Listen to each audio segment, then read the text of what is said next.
योगी। श्री कृष्ण जी हमारे हम कैसे भूल जाएं।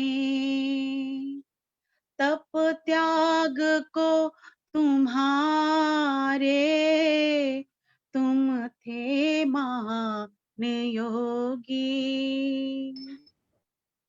कितना कठोर व्रत था, ब्रह्मचार्य व्रत को पाला। कितना कठोर व्रत था, ब्रह्मचार्य व्रत को पाला। करके विवाह फिर भी, करके विवाह फिर भी 12 वर्ष गुजारे। तुम थे महान योगी। अर्जुन को मोह हुआ तो गीता का ज्ञान दिया था। अर्जुन को मोह हुआ तो गीता का ज्ञान दिया था। अर्जुन की वीरता ने, अर्जुन की वीरता ने दिखला दिए नजारे। तुम थे महान योगी।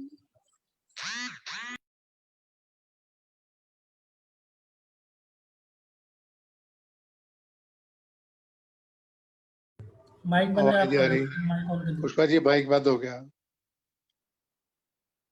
सुदामा को द्वारे पे तेरे आया, दिल से गले लगाया, दिल से गले लगाया। दिए कष्ट मिटा सारे। तुम थे महान योगी। वसुदेव देव की सुत है, धन्य तेरा जीवन। वसुदेव देव की सुत है, धन्य तेरा जीवन। श्रद्धा से सिर झुकाते, श्रद्धा से सिर झुकाते। चरणों में हम तुम्हारे, हम कैसे भूल जाएं। तप त्याग को तुम्हारे, तुम थे महान योगी। तुम थे महान योगी। धन्यवाद, धन्यवाद सभी का। बहुत बहुत धन्यवाद पुष्पा जी। हमारे बीच किरण सहगल जी भी हैं, रविंद्र गुप्ता जी भी हैं, पुष्पा शास्त्री जी भी हैं। तो नरेंद्र सुमन जी कई दिनों बाद आए हैं कि चले जाए, तो मैं चाहूंगा नरेंद्र आर्य सुमन जी, मंत्री आर्य रमेश नगर, एक मधुर गीत प्रस्तुत करें। आदरणीय भाई सुमन जी। धन्यवाद अनिल जी। स्वागत। सभी को सादर नमस्ते जी। एक प्रभु भक्ति का गीत। दो घड़ी भगवान का ले नाम तू, दो घड़ी भगवान का ले नाम तू। छोड़ कर दुनिया के सारे काम तू, छोड़ कर दुनिया के सारे काम तू। दो घड़ी भगवान का ले नाम तू, दो घड़ी भगवान का ले नाम तू।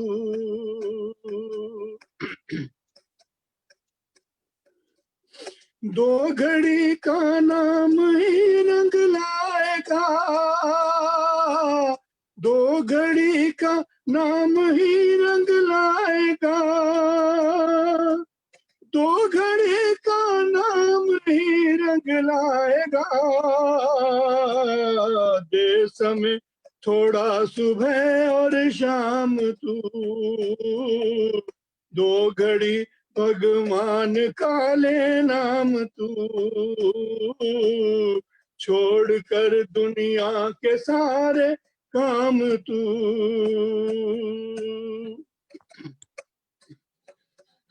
अपने दिल को साफ कर आसन जमा, अपने दिल को साफ कर आसन जमा, अपने दिल को साफ कर आसन जमा। मन की चंचलता को प्यार नाम तू, मन की चंचलता को प्यारे थाम तू, दो घड़ी भगवान का ले नाम तू।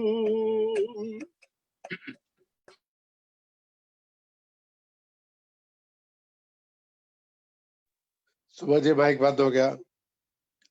सुबह जी माइक बंद है। अब आ रही है जी आवाज? आ रही है सर, आ रही है। धर्म के पथ पर जो चलता ही रहा, धर्म के पथ पर जो चलता ही रहा, धर्म के पथ पर जो चलता ही रहा, पाएगा दुनिया में सुख आराम तू, पाएगा दुनिया में सुख आराम तू, दो घड़ी भगवान का ले नाम तू।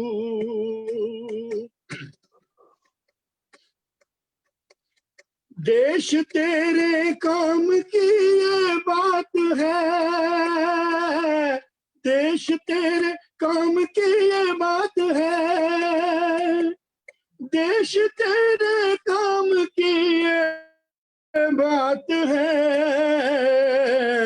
कर सदा उपकार के ही काम तू,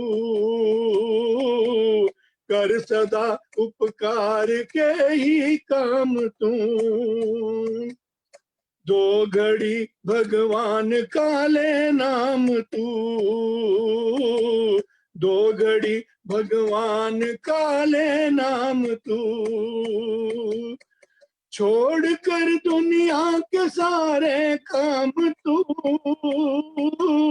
छोड़ कर दुनिया के सारे काम तू, दो घड़ी भगवान का ले नाम तू, दो घड़ी भगवान का ले नाम तू, दो घड़ी भगवान का ले नाम तू। बहुत बहुत धन्यवाद। बहुत धन्यवाद। ये है श्री नरेंद्र आर्य सुमन जी, जो अध्यक्ष है। 31 तारीख शाम 5 बजे आज की शाम मुकेश रफी किशोर दा के नाम, तो तैयार हो जाए। अब इससे पहले कि पुष्पा शास्त्री जी और रविदेव गुप्ता जी बोले, किरण सहगल जी बजाई बाग से हमारे बीच है। किरण सहगल जी का भजन, फिर पुष्पा शास्त्री जी, फिर रविदेव गुप्ता जी, फिर उसके बाद रविंद्र गुप्ता जी, आदर्श मेहता जी, सभी लोग। कार्यक्रम 6:30 तक चलेगा। आइए किरण सहगल जी, बहुत बहुत नमस्कार स्वागत। जी। एक प्रभु भक्ति का भजन आपके सामने प्रस्तुत है। स्वागत है जी। सारे जहां के मालिक तेरा ही आसरा है, राजी है हम उसी में जिसमें तेरी रजा है। सारे जहां के मालिक तेरा ही आसरा है, राजी है हम उसी में जिसमें तेरी रजा है। सारे जहां के मालिक, हम क्या बताएं तुमको, सब कुछ तुम्हें खबर है। हर हाल में हमारी तेरी तरफ नजर है। किस्मत है वो हमारी, जो तेरा फैसला है। राजी है हम उसी में जिसमें तेरी रजा है। सारे जहां के मालिक, रोकर कटे या हंस कर कटती है जिंदगानी, तू गम दे या खुशी दे, सब तेरी मेहरबानी। तेरी खुशी समझ कर हर गम भुला दिया है। राजी है हम उसी में जिसमें तेरी रजा है। सारे जहां के मालिक, दुनिया बना के मालिक, जाने कहाँ छिपा है। आता नहीं नजर तो बस एक यही गिला है। दुनिया में हमको भेजा तेरा ही शुक्रिया है। राजी है हम उसी में जिसमें तेरी रजा है। सारे जहां के मालिक, तेरा ही आसरा है। राजी है हम उसी में जिसमें तेरी रजा है, जिसमें तेरी रजा है, जिसमें तेरी रजा है। बहुत सुंदर, बहुत बहुत बहुत धन्यवाद। बहुत धन्यवाद किरण जी। धन्यवाद अब जी। मैं आमंत्रित करता हूँ आरिस्मा लाजपतनगर से श्रीमती पुष्पा शास्त्री जी, धर्मपत्नी सुरेंद्र शास्त्री जी, एक मधुर भजन, फिर प्रतिभा कटारिया जी की एक छोटी सी कविता, फिर अविजय गुप्ता जी को उद्बोधन। लोग धीरे धीरे जुड़ रहे हैं, रविवार का दिन है, चाय पीने में टाइम लग जाता है। आइए पुष्पा शास्त्री जी, माइक ऑन कीजिए। लगता है कार में सफर कर रहे हैं, जिंदगी एक सफर है सुहाना। आ रही है जी, आ रही है, बोलिए। जीवन है चलने का नाम। माइक बंद हो गया आपका फिर।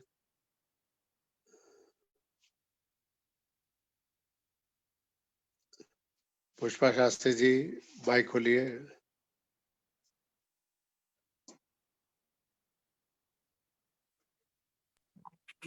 खुल गया जी, खुल गया।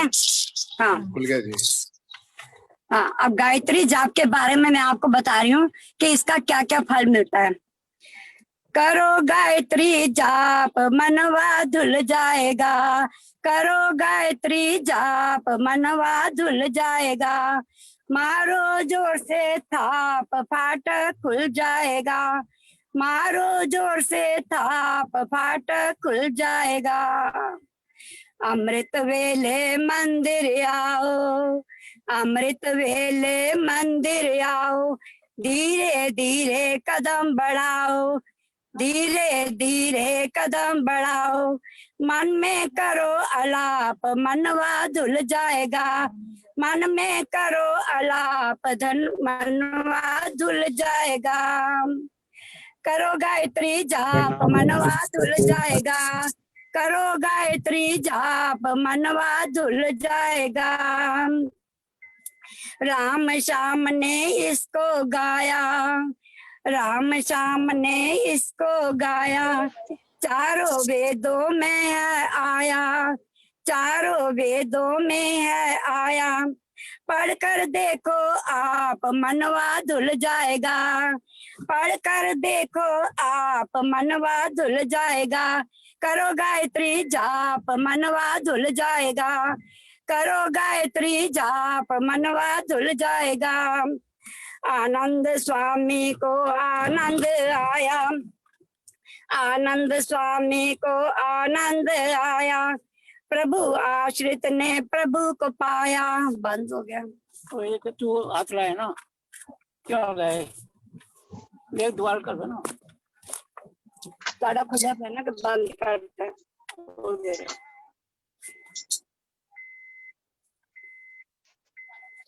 इसमें से कर लो, नहीं तो खुला हुआ है क्या बोलो। पुष्पा जी बोलो, आवाज आ रही है आपकी? पुष्पा शास्त्री जी, हाँ जी आ रही है, आपकी आवाज आ रही है, बोलते रहो। आपकी आवाज आ रही है? हाँ जी, हाँ जी, आ रही है। ठीक है।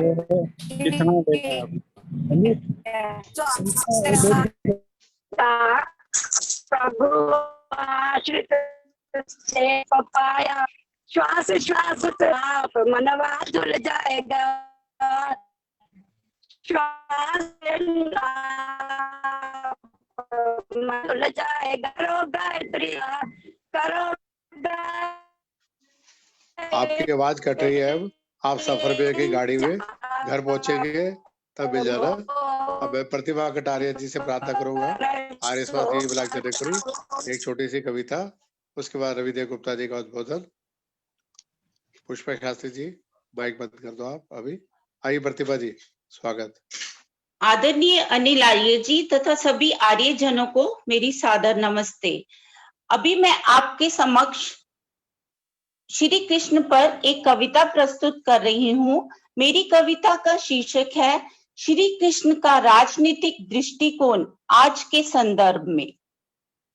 सोचती हूँ योगीराज श्री कृष्ण पे मैं क्या लिखूं, पुराने किस्से ही ना दोहराऊं, कुछ नया लिखूं, उसकी विद्वता पे लिखूं या शक्ति पे लिखूं, शब्द छोटे हैं कैसे उस महाहस्ती पे लिखूं, सन्यासी जिस पे गौरव करे उस गृहस्थी पे लिखूं, उसकी ऊंचाई पे लिखूं या अपनी पस्ती पे लिखूं, महान गीता में बताए निष्काम कर्म की चर्चा करूं, उसके बताए ज्ञान मार्ग कर्म या भक्ति पे लिखूं, उसकी लीलाओं का वर्णन करूं या रास का, क्यों ना पन्ना पलटूं महाभारत के इतिहास का, उसके आचरण को दिल की तह पे लिखूं, उसके या सुदामा की बस्ती पे लिखूं, महिमा क्या बताऊं तुम्हें मैं उस महान की, महिमा क्या बताऊं तुम्हें मैं उस महान की, ऋषियों ने ही पदवी दी है उसे भगवान की, ऋषियों ने ही पदवी दी है उसे भगवान की, दयानंद ने गवाही दी है उसके सम्मान की, दयानंद ने गवाही दी है उसके सम्मान की, महामानव से धरती धन्य हुई हिंदुस्तान की, महामानव से धरती धन्य हुई हिंदुस्तान की, उसी से प्रेरणा मिलती है सच्ची मित्रता की, श्री कृष्ण की सूरत तो मूरत है पवित्रता की। कृष्ण कृष्ण मैं तुम्हें तुम्हारा वायदा याद दिलाती हूँ, आपने कहा था पाप बढ़ने पर मैं आता हूँ, आपने कहा था पाप बढ़ने पर मैं आता हूँ, आज होते तो लड़ते घोटालों व भ्रष्टाचारों से, आज होते तो लड़ते कोरोना वायरस से, युद्ध करना पड़ता तुम्हें रिश्वत काले बाजारों से, युद्ध करना पड़ता तुम्हें रिश्वत काले बाजारों से, जूझना पड़ता तुम्हें आतंक के अत्याचारों से, जूझना पड़ता तुम्हें आतंक के अत्याचारों से, हाथापाई करनी पड़ेगी तुम्हें अंधविश्वास से, हाथापाई करनी पड़ेगी तुम्हें अंधविश्वास से, बचाना है हमें रूढ़ियों के महापाश पाश से, बचाना है हमें रूढ़ियों के महापाश पाश से, लड़ना पड़ेगा अब तुम्हें गलत रीति रिवाज से, लड़ना पड़ेगा अब तुम्हें गलत रीति रिवाज से, चुन चुन कर बुराई हटानी होगी समाज से चुन चुन कर बुराई हटानी होगी। समाज से कोड़ की तरह फैले इस जातिवाद से लड़ना होगा। पाप की दलदल में फंसे हम सबसे लड़ना होगा। दुल्हनें जलती हैं, तुम्हें दहेज मिटाना होगा। बच्चियों को भी भ्रूण हत्या से बचाना होगा। रोकना है तुम्हें अल्ट्रासाउंड के दुरुपयोग को, छुड़ाना है हमसे हमें पुत्र मोह के रोग को। अल्ट्रासाउंड पर कविता हर जगह सुनाती हूँ, तुम भी सुन लो, तुम्हें बच्ची का दर्द बताती हूँ। तुम भी सुन लो, तुम्हें बच्ची का दर्द बताती हूँ। धन्यवाद। बहुत बहुत धन्यवाद प्रतिभा कटारिया जी, पुत्री जनक अरोड़ा जी पानीपत से। अब मैं श्री रविदेव गुप्ता जी, आज के जो मुख्य वक्ता हैं, 30 और 40 मिनट तक अपने विषय योगी राज की नीतियां आज के संदर्भ में लगभग 800 लोग फेसबुक पे जुड़े हैं, 60-70 लोग यहाँ जुड़े हैं, तो 850 साढ़े 800 लोग कार्यक्रम को देख रहे हैं। आइए रविदेव गुप्ता जी, आपका स्वागत है। बाकी वचन गुप्ता जी के बाद। श्री रविदेव गुप्ता जी।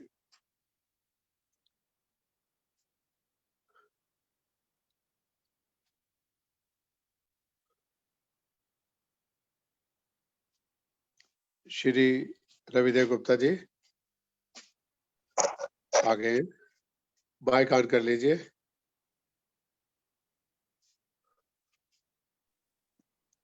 धन्यवाद श्री अनिल आर्य जी। स्वागत है जी। आपका पुरुषार्थ अतुलनीय है।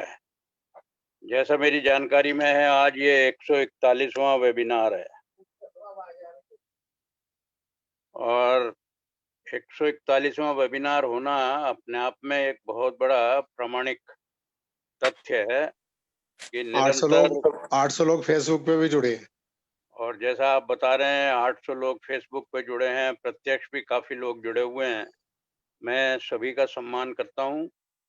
आज के कार्यक्रम के अध्यक्ष श्रीमान राजेश मेहदीरत्ता जी, जो लाजपत नगर के प्रधान भी हैं, मेरे मित्र भी हैं, मैं उनका अभिनंदन करता हूं।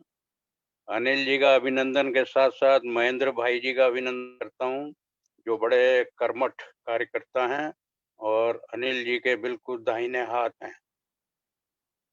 आज जिस कार्यक्रम को सभी लोग सुनने के लिए यहाँ पर एकत्र हुए हैं, उसका आरंभ तो अभी मेरे से पहले बहन प्रतिभा जी ने किया है और बहुत सुंदर तरीके से उन्होंने श्री कृष्ण के बारे में, उनके क्रांतिकारी स्वरूप के बारे में बताने का कुछ प्रयास किया। मैं उनको साधुवाद देता हूँ। वास्तव में जब श्री कृष्ण का नाम आता है हमारे सामने, तो एक अलग तरह का चित्र उभर के आता है। हमारी भारतीय संस्कृति में जिस प्रकार से आकाश में 2 ज्योतिष पुंज हैं, सूर्य और चंद्रमा, उसी प्रकार से भारतीय सांस्कृतिक क्षितिज पे भी 2 ही इसी प्रकार के ज्योतिष पुंज हैं। एक हैं त्रेता के श्री राम, जो कि सूर्यवंशी हैं, और एक हैं द्वापर के श्री कृष्ण, जो चंद्रवंशी हैं। तो जिस प्रकार से मैंने सूर्य और चंद्र की बात कही, बिल्कुल उसी के अनुरूप हमारे ये 2 महापुरुष भी हैं। एक त्रेता में हुए, एक द्वापर में। उस समय की परिस्थितियों में बहुत अंतर आ गया। त्रेता वो युग था जिसके अंदर में लोगों का भक्ति थी ईश्वर के अंदर और धर्म की मर्यादाओं के अंदर। और द्वापर तक आते आते स्थिति ऐसी हो गई कि जहाँ श्री राम के समय में लोग भक्ति के अंदर शक्ति देखते थे, द्वापर तक आते आते तो स्थिति ये हो गई कि लोग के अंदर भक्ति का अनुभव करने लगे। और हम द्वापर के अंदर तो प्रत्यक्ष देखते हैं, उस समय हर व्यक्ति केवल शक्ति की साधना में लगा हुआ है। जो शक्तिशाली है लोग उसके साथ हैं। एक दुर्योधन जैसा कुटिल व्यक्ति जो निरंतर अधर्म की राह पे है, और श्री कृष्ण को जब उनके दरबार में वो शांति का प्रस्ताव लेके गए, तो दुर्योधन एक ही बात बोलता है, हे केशव, तुम ये बार बार हमको ज्ञान का पाठ पढ़ा रहे हो, धर्म का पाठ पढ़ा रहे हो, आप सुन लो, ज्ञानाति धर्मम न च में प्रवृत्ति। एक केशव, मैं धर्म सब जानता हूँ लेकिन मेरी प्रवृत्ति नहीं है। जानाति अधर्मम नैच में निवृत्ति, और साथ में ये भी सुन लो, मैं अधर्म भी जानता हूं क्या होता है, लेकिन मेरी निवृत्ति नहीं है। तो एक व्यक्ति अपने कुटिल स्वभाव से इतना विवश है कि वो सब कुछ जानते हुए भी, तो जो कहा जाता है ना, आप सोते को तो जगा दो, जागते को कैसे जगाओगे। तो द्वापर युग की इतनी भयंकर जो उस समय की हमारे सामने एक तथ्य स्वरूप समाज की दुर्व्यवस्था थी, उसका ये एक छोटा सा प्रतीक रूप में दुर्योधन के मुख से कहलाया हुआ वाक्य है। और हम सबको मालूम है उसके बाद फिर क्या हुआ। उसके बाद तो केवल महाभारत की योजना हुई, और योजना हुई तो सारा पूरा का पूरा भारतवर्ष लगभग 2 भाग में बंट गया। कुछ धर्म के पक्ष में श्री कृष्ण के साथ में पांडवों के पक्षधर हो गए, और कुछ अधर्म के साथ में दुर्योधन के नेतृत्व में अधर्म के पक्षधर हो गए। तो इस प्रकार से जो महाभारत का ये युद्ध है, ये कोई 2 परिवारों का या राजसत्ता का युद्ध नहीं है, क्योंकि श्री कृष्ण इसके अंदर में उसके नायक के स्वरूप में है। तो हम इसको सामान्य युद्ध की संज्ञा भी नहीं दे सकते, और ना ही हम इसे किसी प्रकार का कोई राजनीतिक उपक्रम मान सकते हैं। ये देखा जाए तो सीधा सीधा श्री कृष्ण की अधर्म के ऊपर में धर्म की विजय का एक बिल्कुल निश्चित उपक्रम है। अभी परसों गीता जयंती का महोत्सव था। आज हम 2 दिन बाद अपने कार्यक्रम को कर रहे हैं, और कार्यक्रम श्री कृष्ण के चरित्र पे और उनके नीति संदेश को लेके ही है। तो इसलिए बंधुओं, सबसे पहली तो बात ये समझनी चाहिए कि गीता जयंती का अर्थ ये है कि जिस दिन गीता गाई गई, और कहाँ गाई गई, ये गाई गई महाभारत के कुरुक्षेत्र में, युद्ध क्षेत्र में। इसका अर्थ क्या हुआ कि उसी दिन महाभारत का युद्ध आरंभ हुआ। तो आज हम जिस प्रसंग में और जिस अवसर पे आज श्री कृष्ण को याद कर रहे हैं, आप एक मन में धारणा कीजिए कि जैसे महाभारत का युद्ध आरंभ हो चुका है। महाभारत के युद्ध में उसी समय जब गीता गाई गई, हम वहीं से कुछ आरंभ करेंगे, और बाद में कुछ घटनाओं को लेके, क्योंकि समय हमारे पास सीमित होता है, विषय बहुत विस्तृत होता है, लेकिन तब भी आप सबसे मिलने का एक अवसर मिलता है, कुछ अपनी बात रखने का, कुछ सुनने का, कुछ सुनाने का। ये भी एक सौभाग्य की बात है। तो हम ये देखते हैं कि धर्म और कर्म 2 प्रकार की हम लोगों के जीवन में धारणाएं होती हैं, और हम इसको अगर महाभारत को देखते हैं तो गीता के अंदर में हमको 18 अध्याय में सिर्फ श्री कृष्ण का और अर्जुन का संवाद देखने को मिलता है। इसके अंदर 2 व्यक्ति और हैं जिन्होंने बोला है। सबसे पहला जो श्लोक है वो धृतराष्ट्र ने बोला है, और सबसे अंतिम श्लोक संजय ने बोला है, जो कि धृतराष्ट्र को उसके सारे कार्यक्रम का आंखों देखा हाल बता रहे हैं।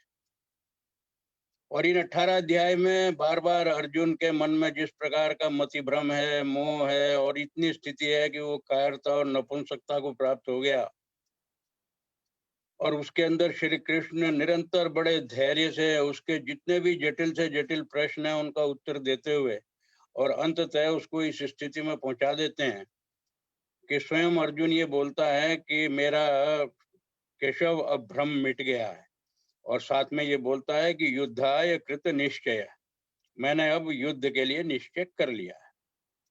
तो बंधुओं, अगर हम इसका विश्लेषण करें, हम बहुत विस्तार में भी नहीं जाएं, तो हम ये देखते हैं कि धर्म रूपी तो इसमें श्री कृष्ण है, और कर्म रूपी अर्जुन। तो किस प्रकार से कर्म को धर्म का निर्देश मिलता है, और अंततः कर्म वही सार्थक है जो धर्म की मर्यादाओं के लिए और धर्म की रक्षा के लिए किया गया हो। हमारे शास्त्रों में बड़ा स्पष्ट आदेश है, धर्मो रक्षति रक्षितः अधर्म एव हतोहन्ति। आप धर्म को अगर मर जाने देंगे तो फिर आपका भी अस्तित्व निश्चय ही समाप्त हो जाएगा, क्योंकि धर्म अगर मिट गया तो वो आपको भी मिटा के जाएगा। और धर्म की अगर आपने किसी भी प्रकार से रक्षा कर ली तो फिर धर्म आपकी स्वतः रक्षा करेगा। इसलिए जब श्री कृष्ण की गाई हुई इस गीता के बारे में जो बहुत चर्चा होती है, और आज तो हम देखते हैं कि हमारे यहाँ पूरे भारतवर्ष में क्या विदेशों में भी श्री कृष्ण को 2 ही रूप में याद करने का लोगों का अभ्यास है। या तो उसकी वो रास लीला और बाल्यकाल की लीलाएं जो हमारे पौराणिक बंधु करते हैं, वो उनको वृंदावन से, गोकुल से बाहर निकलने नहीं देते, और जब हम गीता की बात करते हैं तो गोकुल से आरंभ ही नहीं करते हैं, हम केवल उसके अंदर में मुरलीधर के स्वरूप को चक्रधर के स्वरूप में देखते हैं।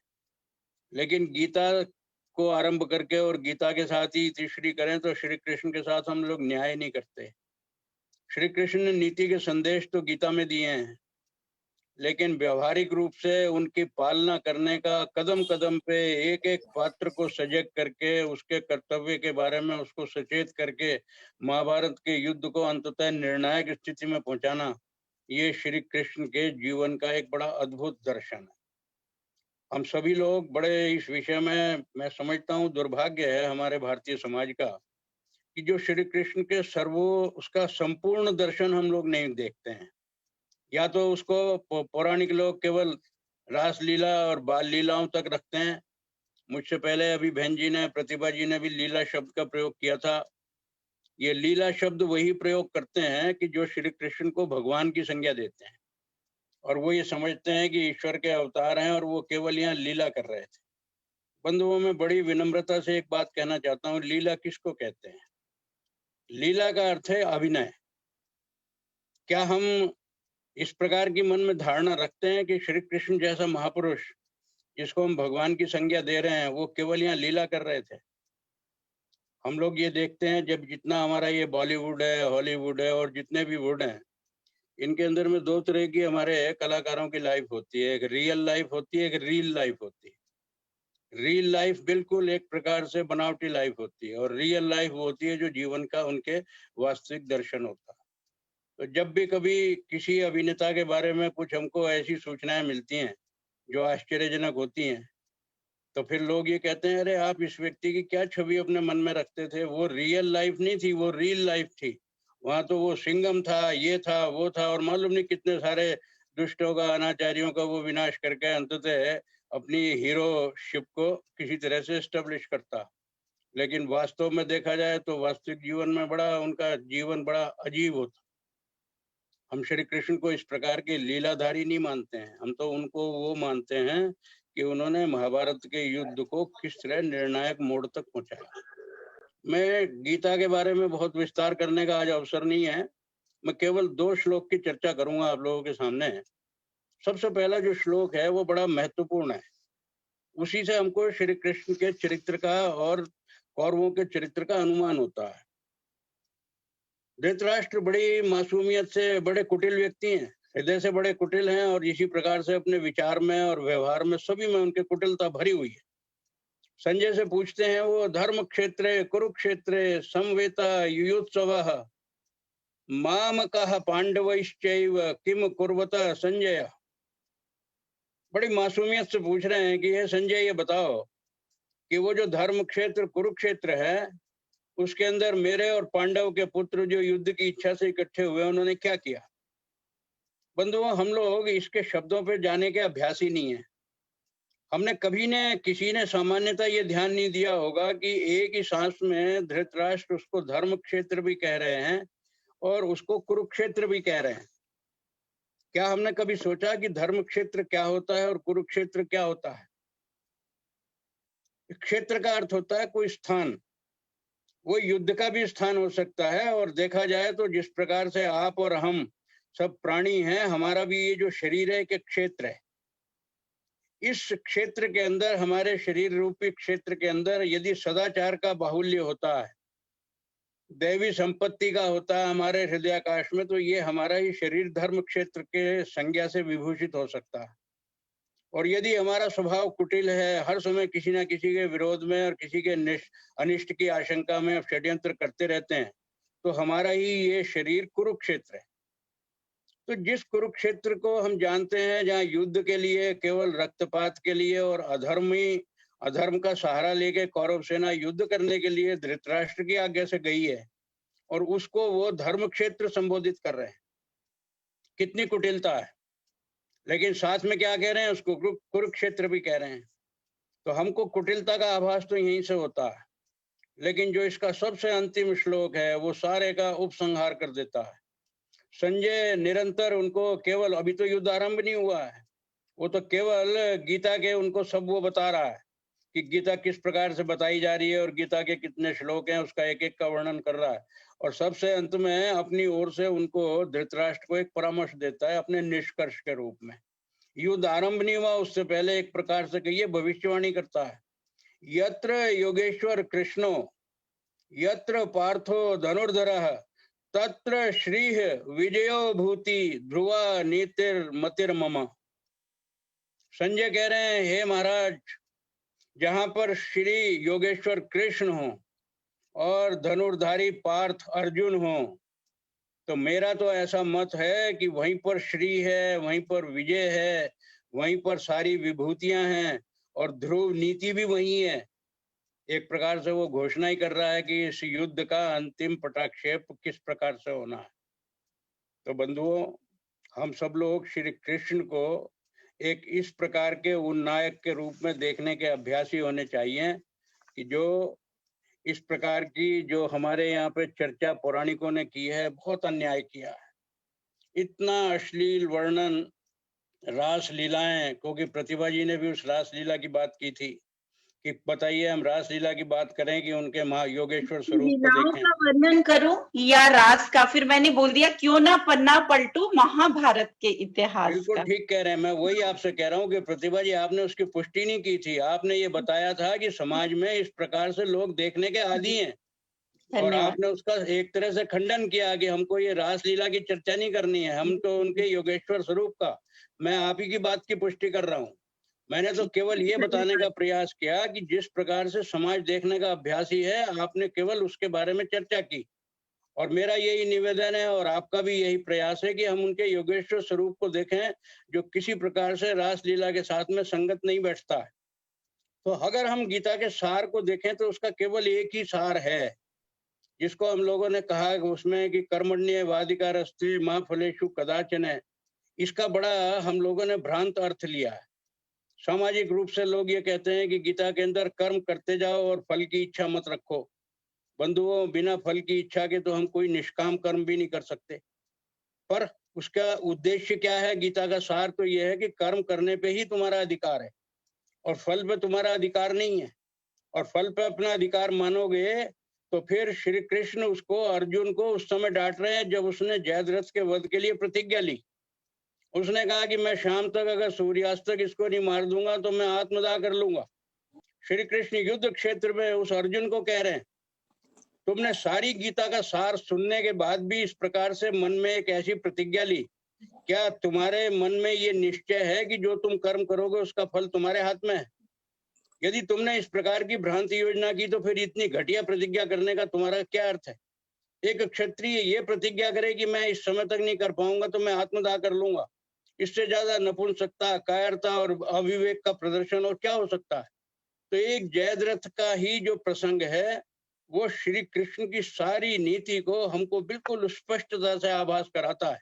और वो ये कहता है कि कोई व्यक्ति अपने कर्म के फल को अगर जानता होता तो कभी भी कोई दुष्कर्म नहीं करता, लेकिन फल पे अपना अधिकार मान के इस प्रकार की अनर्गल प्रतिज्ञा करना, ये ना क्षत्रिय को शोभा देता है, ना किसी भी समाज के धुरंधर योद्धा को शोभा देता है। इसलिए वो ये कह रहे हैं श्री कृष्ण की धर्म जो है ये परिस्थिति सापेक्ष होता है, ये व्यक्ति सापेक्ष नहीं होता।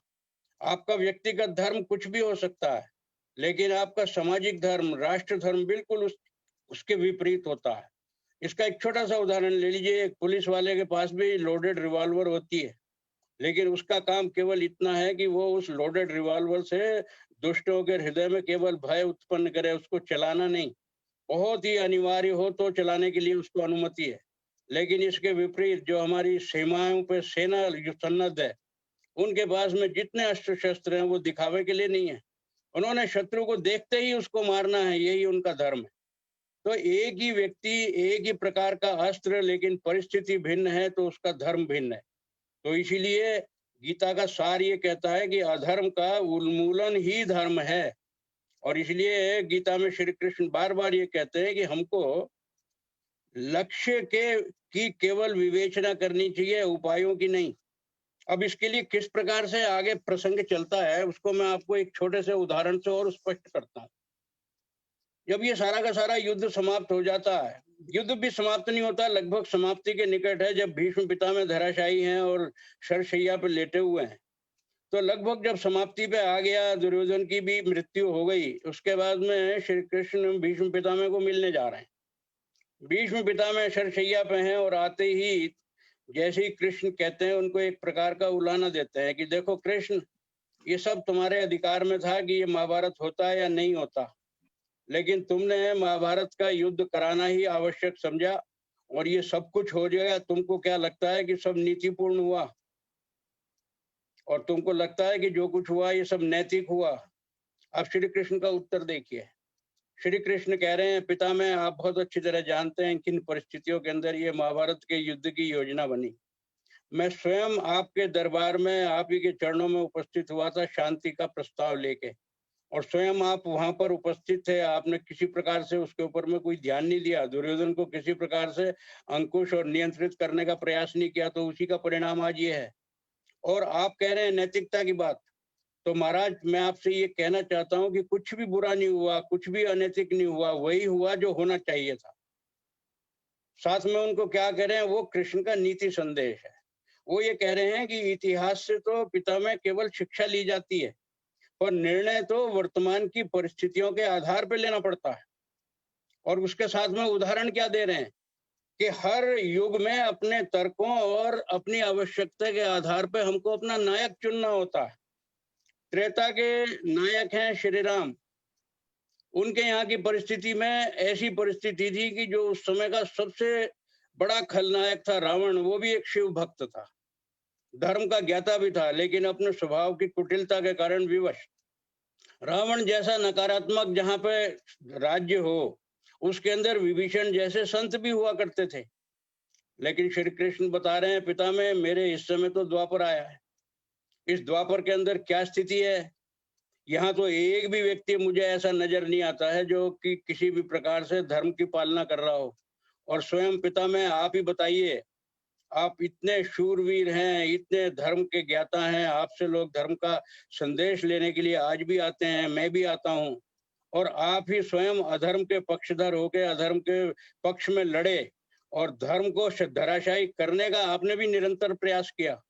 और इस सीमा तक प्रयास किया कि जिस दिन आपने सारे सेना का नरसंहार करना आरंभ कर दिया जो युद्ध के नियमों के विपरीत था, तो मुझ जैसे व्यक्ति को, जिसने ये प्रतिज्ञा ली थी व्यक्तिगत रूप से कि मैं शस्त्र नहीं उठाऊंगा, मुझको भी अपना चक्र लेके आपकी ओर दौड़ना पड़ा।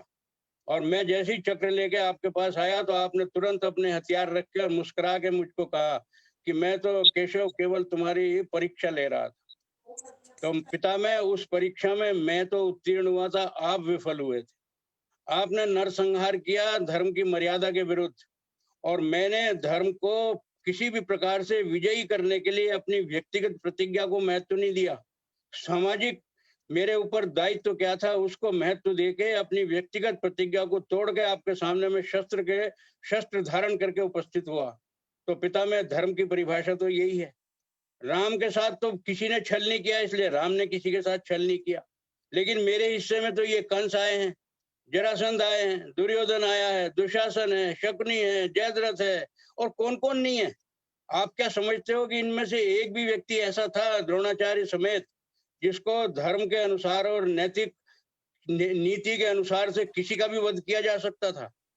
तो पितामह अंतिम लक्ष्य जो होता है वो धर्म की पालना होता है, और धर्म को किसी भी प्रकार से हमको विनष्ट नहीं होने देना है, यही हमारा कर्तव्य होता है। तो बंधुओं, श्री कृष्ण का जो हमारा नीति संदेश है, मैं इसका कुछ थोड़े से उदाहरण देके अपनी बात को समाप्त करने का 10-15 मिनट में प्रयास करूंगा। श्री कृष्ण ये कह रहे हैं कि यथा योग्य व्यवहारिक नीति ही अभिष्ट होती है। इसका अर्थ क्या है?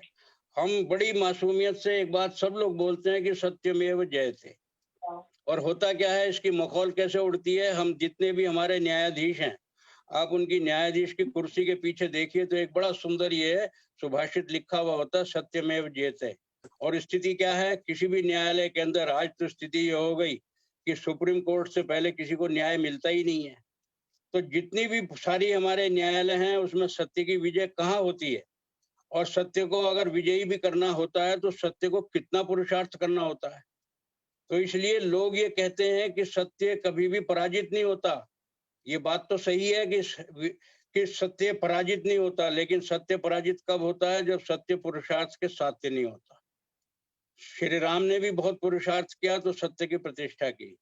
श्री कृष्ण ने तो भयंकर पुरुषार्थ किया तब वो सत्य की प्रतिष्ठा करा पाए। तो इसलिए यथा योग्य व्यवहारिक नीति छठे शाठ्यम समाचरित, ये श्री कृष्ण का संदेश। दुर्योधन जैसी कौरवों की सेना जिसके भीष्म और द्रोण जैसे सेनापति हों और अंत में कर्ण के हाथ में कमान आई हो, आप एक एक व्यक्ति के वध का जरा सा अपने मन में स्मरण कीजिए। एक भी व्यक्ति ऐसा नहीं है जो धर्म के युद्ध के नियमों के अनुसार से मारा गया हो। लेकिन क्या ऐसी परिस्थिति नहीं थी कि इनमें से एक भी व्यक्ति का वध अगर नहीं होता तो क्या अंततः महाभारत का युद्ध किसी भी प्रकार से सार्थक युद्ध कहलाता धर्म की प्रतिष्ठा का? आज जो हम इतने निश्चिंत हो गए महाभारत के बारे में बात करते हैं, तो अगर ये स्थिति नहीं होती, श्री कृष्ण जैसा नायक नहीं होता, तो ये महाभारत एक ट्रेजेडी होती, ये कॉमेडी नहीं होती। इसलिए एक अच्छा वो है कि जब मानवता को अमानवता खाने लगे तो अधर्म पे विजय करने के लिए हर उपाय धर्म की श्रेणी में आता है। और वस्तुतः ये देखा जाए, जब द्रौपदी का चीरहरण हुआ भरी कौरवों की सभा में, और श्री कृष्ण तो वहां थे नहीं, पर श्री कृष्ण को ये संदेश बाद में मिला। उनको ये भी पता लगा कि उस कौरवों की सभा में जहां ये द्रौपदी का चीरहरण का उसको निर्वस्त्र करने का प्रयास किया गया, हमारे पौराणिक बंधु उसको भी बड़े चमत्कारिक तरीके से लेते हैं कि दुशासन साड़ी खींचता खींचता थक गया और श्री कृष्ण उसको साड़ी देते रहे। मुझे नहीं मालूम है इस चमत्कारिक वर्णन से समाज को क्या संदेश मिलता है, लेकिन इतना निश्चित है कि वहां की सभा के अंदर परिवार की कुल वधु को, राज महिषी को निर्वस्त्र करने का एक बहुत ही जघन्य कृत्य किया गया। लेकिन जिन्होंने जघन्य कृत्य किया उनके हम कितना भी उनको हम कंडेम करें वो पर्याप्त नहीं है। कंडेम हमको किनको करना है कि उस सभा के अंदर कौन कौन था। उस सभा के अंदर स्वयं धृतराष्ट्र थे, उसके अंदर भीष्म थे, द्रोण थे, कृपाचार्य थे, कर्ण थे, और कौन कौन नहीं था। कुरुश्रेष्ठों की और परिवार के जो श्रेष्ठ जन हैं उनकी उपस्थिति में कुल वधु का अपमान, और एक भी व्यक्ति उनके अंदर में बिल्कुल नपुंसक और कायर की भांति मूक बैठा हो, तो फिर ऐसी परिस्थितियों के अंदर आपको क्या लगता है समाज के अंदर धर्म की प्रतिष्ठा किसी भी प्रकार से सुरक्षित रह सकती है? जब ये सारी चीजों का श्री कृष्ण को अनुमान था तो उसी समय उन्होंने जान लिया था कि धर्म की रक्षा के लिए हमको इन अधर्मियों को किसी भी प्रकार से अंततः नष्ट तो करना है। वो तो शांति का प्रस्ताव लेके इसलिए गए कि इतिहास साक्षी रहे कि मैंने शांति के लिए कभी भी प्रयास नहीं किया था, लेकिन उसकी बाद में जो परिणति हुई, बंधुओं, हम इसको आज की प्रासंगिकता से थोड़ा सा जोड़ने का प्रयास करें। उस समय उन सारे कुरुश्रेष्ठों की उपस्थिति के अंदर द्रौपदी का चीरहरण हुआ। हम अपने देश में जिसमें हमने जन्म लिया है इसको हम भारत माता कहते हैं और माता के रूप में इसका सम्मान करते हैं। जरा सा याद कीजिए 1947 में जो स्वतंत्रता मिली तो क्या भारत माता का चीरहरण नहीं हुआ? क्या इसके अंग भंग नहीं हुए? क्या इस प्रकार की परिस्थिति नहीं थी जो उस समय महाभारत के अंदर थी कि महाभारत में कुरुक्षेत्र उसको सारे हस्तिनापुर को इंद्रप्रस्थ और हस्तिनापुर दो के अंदर में बांट दिया गया। भारतवर्ष के साथ भी यही परिस्थिति हुई, उसको हिंदुस्तान और पाकिस्तान में बांट दिया गया। पाकिस्तान तो तुरंत एक इस्लामिक राष्ट्र बन गया और हिंदुस्तान की क्या स्थिति है?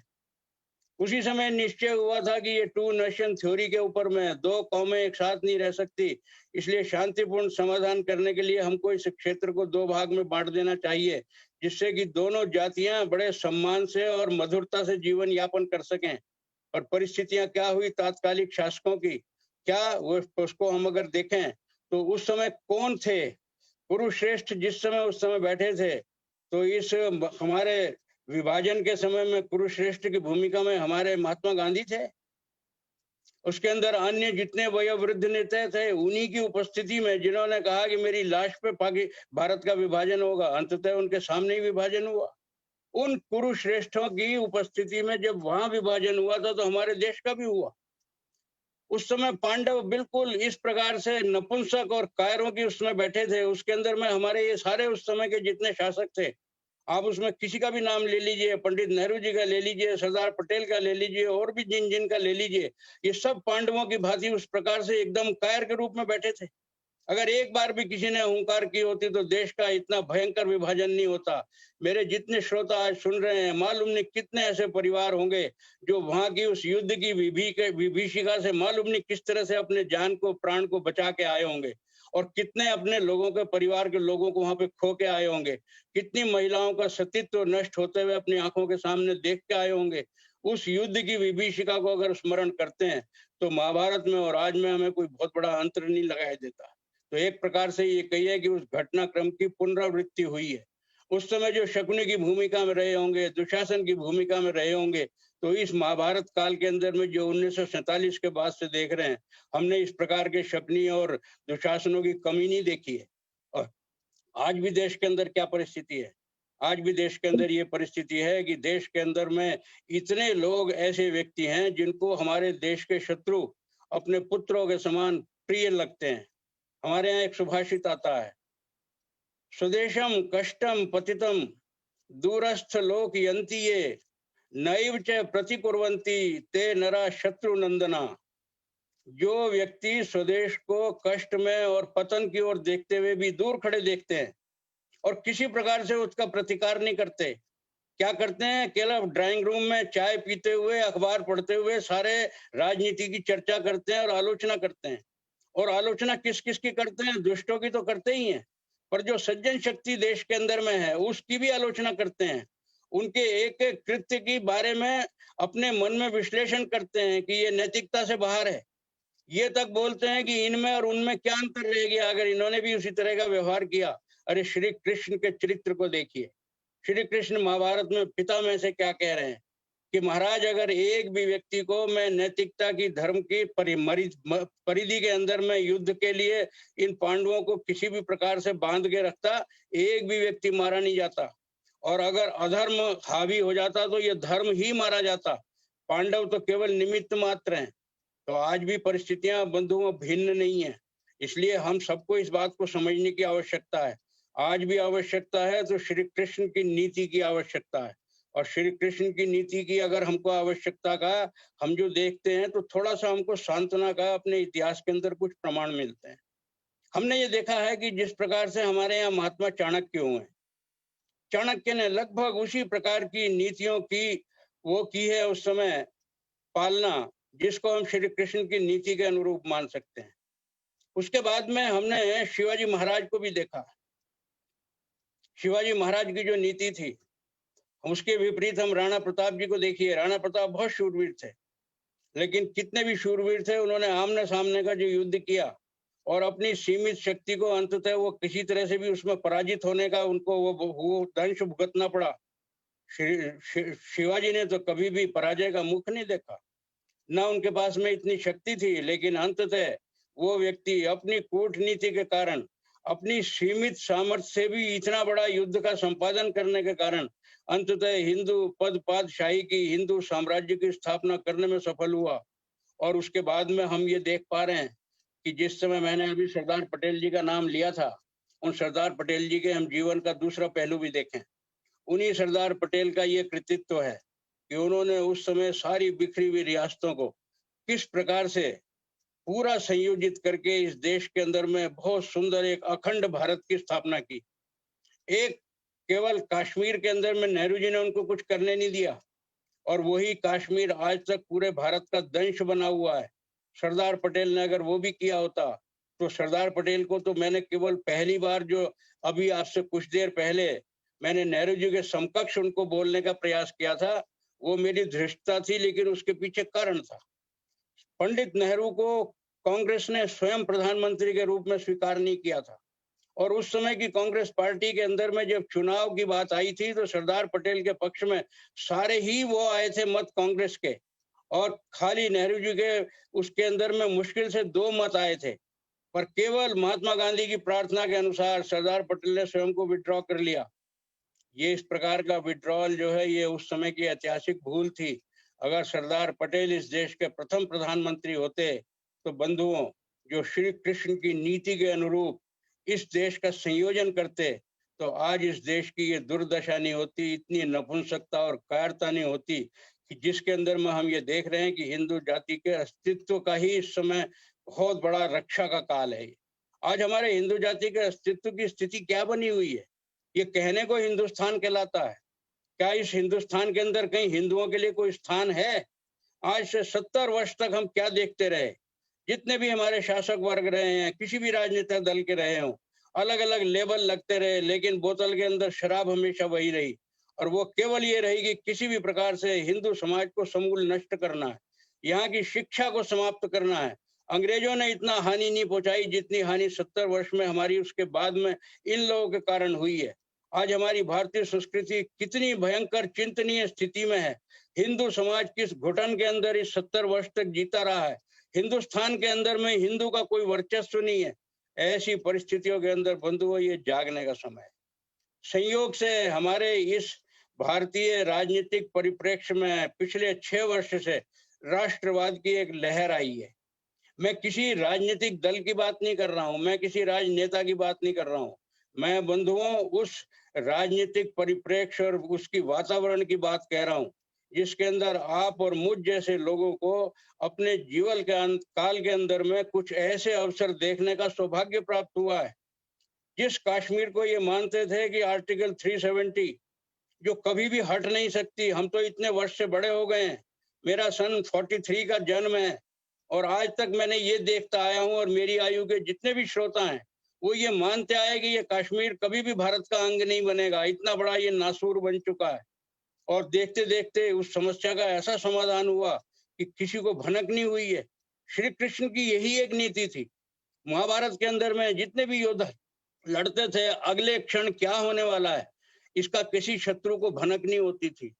और पिछले दिनों हमने देखा है लोकसभा के अंदर, जिस दिन ये आर्टिकल 370 को हटाने का अगले दिन प्रस्ताव पारित हो गए और उसकी वहां पर पालना हुई है, इम्प्लीमेंटेशन हुआ है, उससे एक दिन पहले तक लोकसभा में भी किसी को भनक नहीं थी। ये है श्री कृष्ण की नीति। शत्रु पक्ष को आपके करने के उसका योजना का भनक भी ना मिले और अंततः आप सफलता को प्राप्त हो, और उस समय फिर लक्ष्य की विवेचना हो, उपायों की विवेचना नहीं करनी है। तो मैं बंधुओं बड़ी विनम्रता से आप सभी से ये निवेदन करना चाहता हूं कि राष्ट्रवाद की देश के अंदर अगर लहर आई है तो अब हिंदू जाति के लिए एक ही विकल्प है, यदि अपने अस्तित्व की रक्षा करनी है। बंधुओं, आप और मुझ जैसी आयु के जितने लोग बैठे हैं, हम तो जीवन की संध्या काल में हैं। हो सकता है 10-20 वर्ष ईश्वर हमको और वो दे तो हम यहाँ पर इस संसार के अंदर में रहेंगे, लेकिन हमारी अगली पीढ़ी और उस पीढ़ी से भी अगली पीढ़ी, नन्हे मुन्ने जिनको हम अपने नाती और पोतों के रूप में जानते हैं, कभी उनके भविष्य के बारे में अगर हमने चिंता नहीं की तो ये आने वाली पीढ़ियां क्या हमको क्षमा कर पाएंगी? आज भी हम अपने पूर्वजों के जब भी किसी प्रकार के इस प्रकार के दोष को देखते हैं तो ये कहते हैं कि हमारे पूर्वजों ने ये गलती ना की होती तो आज समाज को ये दंश ना भुगतना पड़ता। जैसे मैंने अभी विभाजन की विभीषिका की बात की है, अगर विभाजन काल के अंदर में उस समय थोड़ी सी भी विवेक का, बुद्धि का परिचय दिया गया होता, राष्ट्रवाद का थोड़ा सा भी सामर्थ्य लोगों के अंदर होता उस समय के नेतृत्व में, तो आज देश इस भयंकर परिस्थिति से नहीं निकलता होता। तो इसलिए आज हमारा ये सबसे पहला कर्तव्य बनता है कि हम अपनी शक्ति के अनुसार यथा सामर्थ्य सारे समाज को ये संदेश दें कि हमको अपना अगली पीढ़ी के लिए भविष्य सुरक्षित करना है, और उससे भी अगली जो पीढ़ियां नन्हे मुन्ने जिनको आज हम इतने प्यार से लाड से पालते हैं, क्या कभी हम ये सोच पा रहे हैं कि वो अपने घरों में सुरक्षित भी रह पाएंगे? हमारे सामने कश्मीर का ताजा उदाहरण है। कश्मीर के सारे पंडितों को वहां से निकाल के बाहर कर दिया गया। ये कोई बहुत पुरानी घटना नहीं है, हमारी जीवित लिविंग मेमोरी में है। तो किस बात पे ये अभिमान कर सकते हैं कि हिंदू जाति सदैव सुरक्षित रहेगी? और बार बार एक ही बात का कहना कि कुछ तो बात है कि हस्ती मिटती नहीं हमारी। बंधुओं, ये केवल कहने की बातें हैं। आर्यावर्त की सीमाएं कितनी विस्तृत थी और आज सिमटती सिमटती कहाँ तक हम आ गई हैं। इतना सिमट गए हैं कि हम पहले से 1/3 भी नहीं रह गए हैं, और फिर भी हम इस बात को बड़े गर्व से कहते हैं कि हस्ती हमारी मिटती नहीं है। हस्ती मिटने के अंदर बहुत बड़ी देर की संभावना नहीं है। आज जीवन में और हम लोगों के इस शासन काल में राष्ट्रवाद की जो लहर है इसको सशक्त करना, अपनी बुद्धि को संयमित करना, अपने विवेक को जागृत करना और निश्चित रूप से भविष्य की आने वाली जो पीढ़ी है उसके प्रति अपने दायित्व बोध को अपने हृदय में निर्मित करना, ये हम जैसे लोगों का कर्तव्य है। एक दिया बुझने से पहले 100 दिए जला के जाए, यही उस दिए के जीवन की सार्थकता होती है। तो मैं अपने सभी आयु के अपने बंधुओं को, अपने से छोटे भी भाई बहनों को, उससे छोटे जितने नन्हे मुन्ने हमारे बेटे बेटियां सुन रहे हैं, उन सबको मैं बड़ी विनम्रता से ये एक निर्देश और परामर्श देना चाहता हूँ। अपने अस्तित्व की रक्षा के लिए, ये आपके व्यक्तिगत अस्तित्व की नहीं है, हिंदू जाति के अस्तित्व का काल है। तो इस समय हम एक ही गीता के सार को दिमाग में रखें कि धर्म की रक्षा करने के लिए हर उपाय धर्म की श्रेणी में आता है।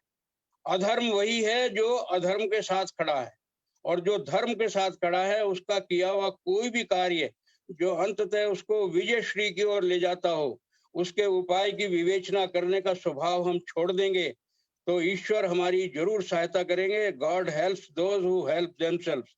यदि हम अपनी स्वयं की सहायता नहीं करेंगे तो ईश्वर हमारी सहायता नहीं कर सकते। और श्री कृष्ण ने अंततः भीष्म पितामह को एक ही बात कही है। उन्होंने कहा, महाराज आप संपूर्ण उसको देखिए, मैं तो केवल प्रेरणा करता हूँ, मैं किसी भी व्यक्ति के साथ में खड़ा होके उसके साथ में लड़ता नहीं हूँ। सारा महाभारत मैंने निशस्त्र होके लड़ा है, और लड़ा नहीं है, लड़वाया है।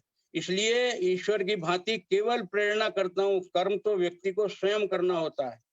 तो बंधुओं, आज भी यही स्थिति है। हम ईश्वर पर विश्वास रखें, लेकिन अपने बाहुबल पे, अपने पुरुषार्थ पे उससे भी अधिक विश्वास रखेंगे तो ईश्वर हमारे सहायक भी होंगे, ईश्वर का आशीर्वाद भी मिलेगा, और संभवतः हम अपने ही वर्तमान को और भविष्य को सुरक्षित रख पाएं, और जाने से पहले एक सुंदर भारत की कल्पना को अपनी आंखों के सामने साकार होते देख सकें। यही श्री कृष्ण का हमारे लिए संदेश है। उनके जीवन की सार्थकता हमारे समाज की सार्थकता है। इतना कह के मैं अपनी वाणी को विराम देता हूँ। ओम शम।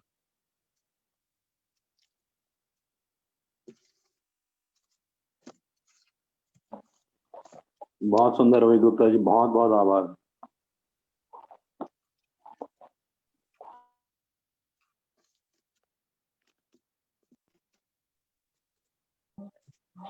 अनिल जी, मेरा वो नेट बंद हो गया था, बोल सकती हूँ भजन? तो धैर्य रखिए, अभी थोड़ा धैर्य रखिए। ठीक है। गुप्ता जी का जी, मेरा व्याख्यान समाप्त हो गया है। आपका बहुत धन्यवाद, सभी को आभार। गुप्ता जी 1 मिनट, किसी का कोई प्रश्न हो रविंद्र गुप्ता जी से तो हाँ, आप जरूर कीजिए, जरूर कीजिए। कोई प्रश्न पूछना चाहे पूछ सकते हैं। किसी के मन में कोई शंका? धन्यवाद रविंद्र गुप्ता जी। अगर अनिल जी शंका भी नहीं हो तो किसी एक की मुझे प्रतिक्रिया सुनवा दीजिए बस, कि उन्होंने मेरे व्याख्यान में से क्या ऐसा सार्थक, उनको रचनात्मक क्या मिला, बस एक व्यक्ति कोई बता दे। श्री राजेश बेदरता जी। गुप्ता जी, सारा सार्थक ही सार्थक मिला है। बहुत ही सुंदर संदेश दिया है आपने, हम सबको प्रेरणा दी है, और निश्चित रूप से हमें बहुत जागरूक होना है इस समय में। आपकी प्रेरणा हमारे लिए संबल बनेगी, ऐसा मेरा सोच है। धन्यवाद। आनंद प्रकाश आर्य जी, सुरक्षा कार्य हापुड़ से हैं। मैं आज के अध्यक्ष राजेश बेदरता जी से प्रार्थना करूंगा कि वो अभी 4-5 मिनट अपनी बात। नमस्ते जी। हाँ जी, नमस्कार जी। गुप्ता जी। जी भाई साहब। हाँ, मैं आपको आज से नहीं, कई दिनों से फॉलो कर रहा हूँ। आपने देखा होगा डिफेंस कॉलोनी में या जहाँ भी आपने दिए हैं लेक्चर इस चीज के ऊपर, मैं अपने आप को धन भाग समझता हूँ कि मुझे बहुत अच्छा लगा। एक एक शब्द आपका बहुत अच्छा था। इवन उसका जो बाल्य रूप आपने दिखाया वो भी वर्णनीय है। किस तरह आपने सफाई, उसका चित्र का साफ साफ बताया आपने। दूसरी तरफ अगले दिन आपने फिर बताया था कि उनका वर्तमान में प्रासंगिकता वही आज का भी तकरीबन वही था। बहुत अच्छा लगा सुन के आपको कि भाई इतना ज्ञानवर्धक हमारे में बहुत ही मुश्किल से ही कोई ऐसा लेक्चर मिलेगा मैं तो हैरान था कि आपने 1947 में कहाँ जोड़ दिया उसको, द्रौपदी का चीरहरण और भारत माता का चीरहरण। धन्य हुआ सचमुच सुन के आपको, बहुत बहुत धन्यवाद आपका। और क्या प्रतिक्रिया दूं, आप जैसा ज्ञानी आदमी नहीं देखा। मेरा बर्थ है 44 का, आपका 43 का है। मैं आपसे 1 साल छोटा हूँ, 1 साल छोटा हूँ। शत शत नमन आपको, शत शत नमन आपको। धन्यवाद, बहुत बहुत धन्यवाद। बहुत आभारी हूँ मैं आपका, इतनी रचनात्मक प्रतिक्रिया के लिए बहुत आभार आपका। गॉड बहुत बहुत धन्यवाद रविदेव गुप्ता जी, आज के कार्यक्रम के अध्यक्ष जयेश दत्ता जी। अब जो 3-4 भजन हो गए, रविंद्र गुप्ता जी हैं, जनक अरोड़ा जी हैं, सौरभ जी आप 3-4 भजन कराओ, मैं आ रहा हूँ जरा। हाँ जी। हाँ, पुष्पा शास्त्री जी बोल लेंगी, रवि 6:30 जी तक चलेगा चलेंगे? कार्यक्रम। सौरभ जी चलाइए जरा, मैं आता हूँ। हाँ जी, रवि जी हैं? हाँ जी हाँ जी, आप क्वेश्चन पूछ सकते हैं। हाँ जी, आवाज आ रही है? हाँ जी आ हाँ रही है। बहन जी मुझे आ रही है। अच्छा ठीक है। हाँ जी, मुझे रवि जी से ये प्रश्न पूछना था, जब कृष्ण आते हैं तो उन्होंने सभा में जो बड़े बड़े बुजुर्ग बैठे थे उनको कुछ नहीं पूछा भी, आपने ऐसा क्यों होने दिया? देखिए ऐसा है, मैं आपको कौरवों के दरबार में ले चलता हूँ। जब श्री कृष्ण वहां पर शांति का दूत बन के गए, हाँ जी, तो श्री कृष्ण ने वहां पे सबसे पहले धृतराष्ट्र को संबोधित किया। हाँ जी, और धृतराष्ट्र को ये कहा कि महाराज आप कुरुश्रेष्ठ हैं, अग्रपूज, सारे इस कौरव वंश के सबसे बड़े अग्रणी आप हैं, और उस अग्रणी के लिए आपके मन में सबसे पहला एक ये होना चाहिए कि ये जो पांडु पुत्र हैं ये भी आप ही के पुत्र हैं, आपके छोटे भाई के पुत्र हैं ये, और आप इनको अपना पुत्र मान के आशीर्वाद नहीं देना चाह रहे हैं। और दुर्योधन, जिसको आप जानते हैं कि वो कुटिलता की सीमा को पार कर रहा है और अंततः वो सारे परिवार का नहीं पूरे कुरुवंश के विनाश का कारण बनने वाला है, और आप मालूम नहीं क्यों इतना मूक बन के इस विनाश को आमंत्रण दे रहे हैं। तो मैं महाराज आपसे ये निवेदन करता हूँ। और उन्होंने उसी समय द्रोणाचार्य को, कृपाचार्य को, हर एक को, एक एक व्यक्ति को श्री कृष्ण ने बोला कि आप सब लोग इस युद्ध के अंतिम निर्णय के बारे में जानते हैं कि इसका परिणाम क्या निकलना है।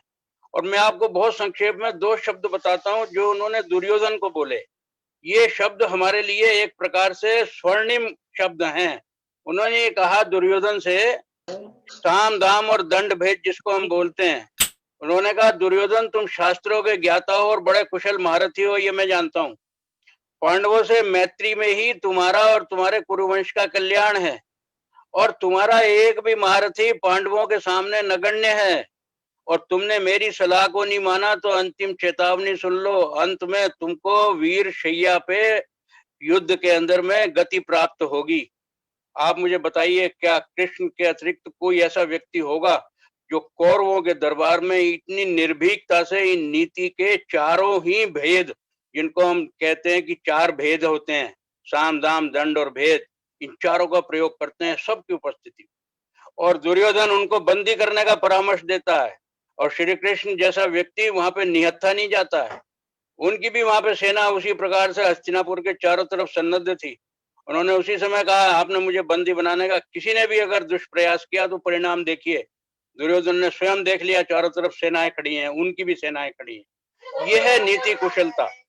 इस नीति कुशलता को हम ध्यान रखें बंधुओं, तो श्री कृष्ण के चरित्र में तो महर्षि दयानंद ने स्वयं उनको प्रमाण पत्र दिया कि उनके जैसा आप्त पुरुष, जिसके जीवन के अंदर में मुझको कोई न्यूनता नहीं दिखती है, मुझे दिखता नहीं है।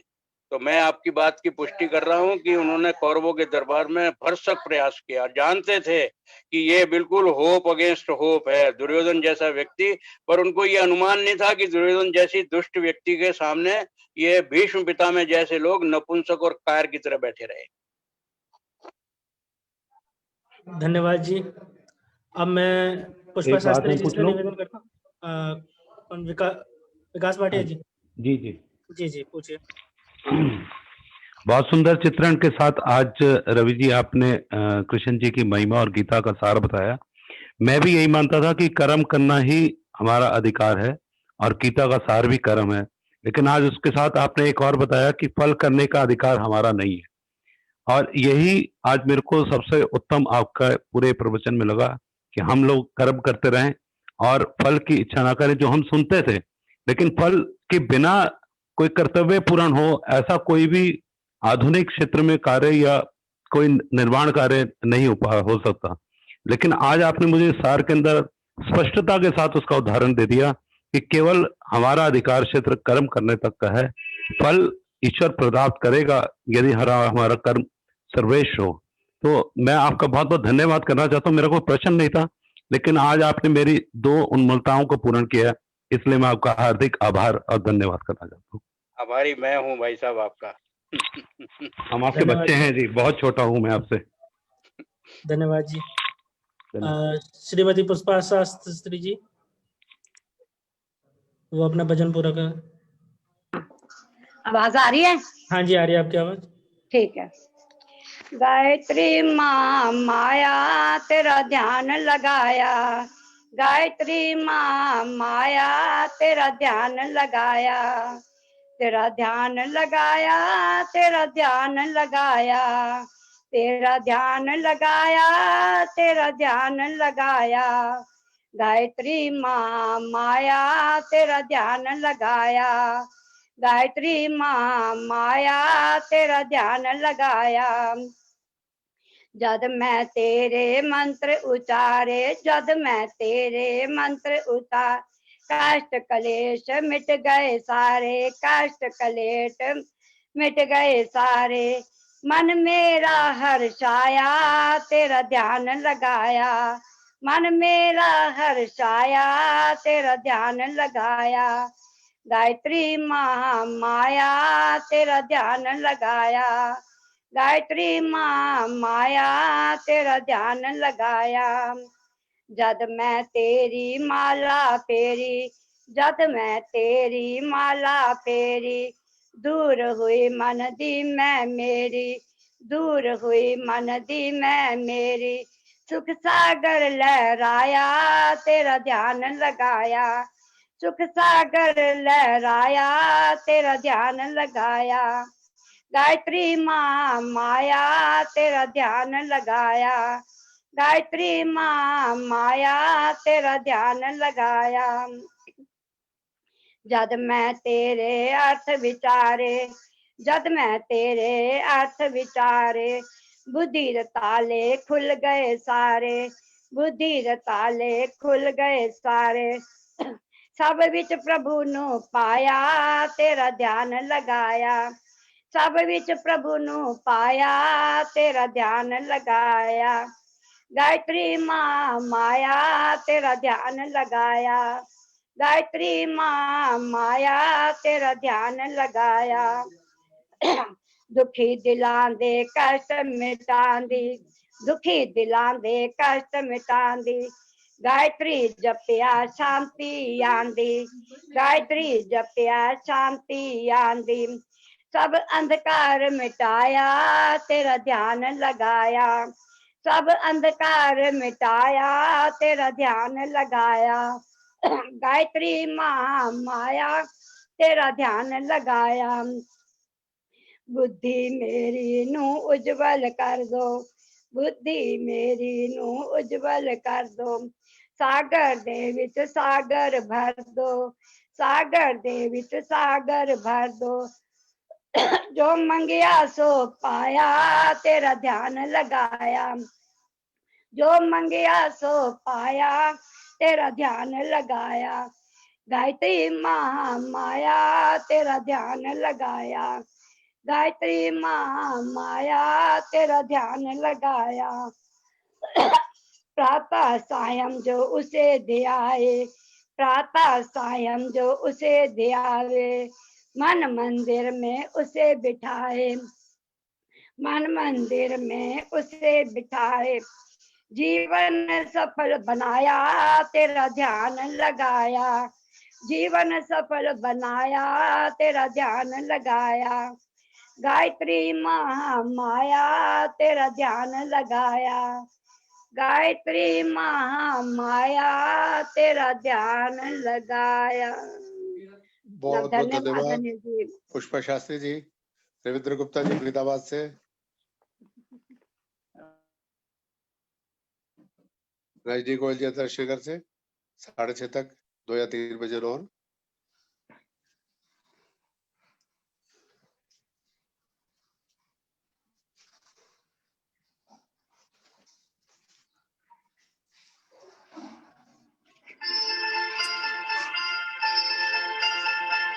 चल के चलो मुसाफिर पुरुषार्थ के सहारे, मंजिल तुम्हें पुकारे।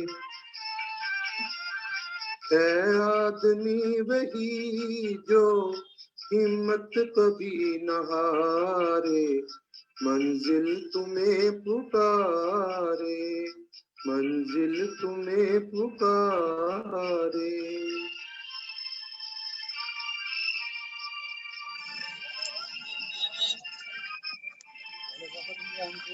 होता है मेहनी। गुप्ता जी माइक बंद हो गया।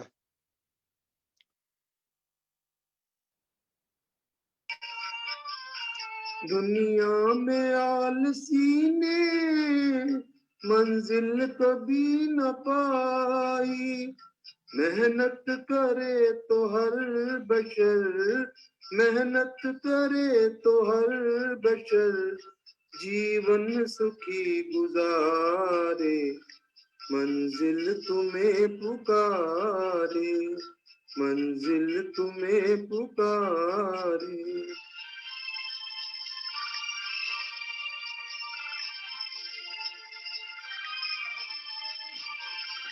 पर्वत हो रास्ते में या हो कोई समुंदर,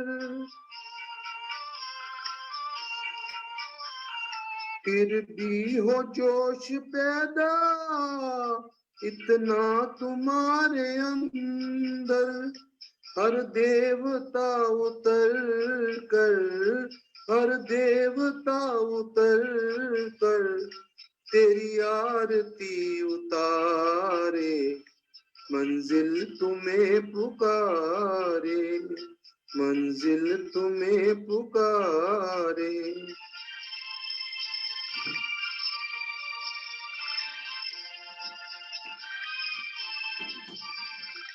मत सोच आज तुमको कहता है क्या जमाना, मेहनत के बल से अपनी तकदीर खुद बनाना, उठकर पथिक चला चल, उठकर पथिक चला चल, प्रभु साथ है तुम्हारे, मंजिल तुम्हें पुकारे, मंजिल तुम्हें पुकारे। चलते चलो मुसाफिर पुरुषार्थ के सहारे, मंजिल तुम्हें पुकारे, मंजिल तुम्हें पुकारे, मंजिल तुम्हें पुकारे। धन्यवाद। रविंद्र गुप्ता जी, अशोक गोगलानी जी, जनक अरोड़ा जी, राजदीप गोयल जी, जिनकी तैयारी है आ सकते हैं। बोल रही हूँ अनिल जी।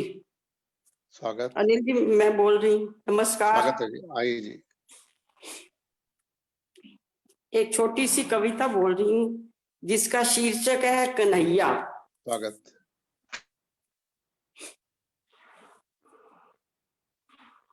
दुनिया दे दिल विच प्यार सी है कन्हैया तेरा, दुनिया दे दिल विच प्यार सी है कन्हैया तेरा, हो क्यों न हर जबान ते चर्चा है कन्हैया तेरा, दुनिया दे दिल विच प्यार सी है कन्हैया तेरा, हो क्यों न हर जबान ते चर्चा है कन्हैया तेरा, तेरे उपदेशां विच छुपिया होया एक जादू सी, तेरे उपदेशां विच छुपिया हुआ एक जादू सी, गीता ज्ञान दुनिया तो निराला है कन्हैया तेरा, गीता ज्ञान दुनिया तो निराला है कन्हैया तेरा, दुनिया दे दिल विच प्यार सी है कन्हैया तेरा, प्रेम ते भक्ति दा पाठ पढ़ा दिता, ਭੁੱਲੇ ਇਨਸਾਨ ਨੂੰ।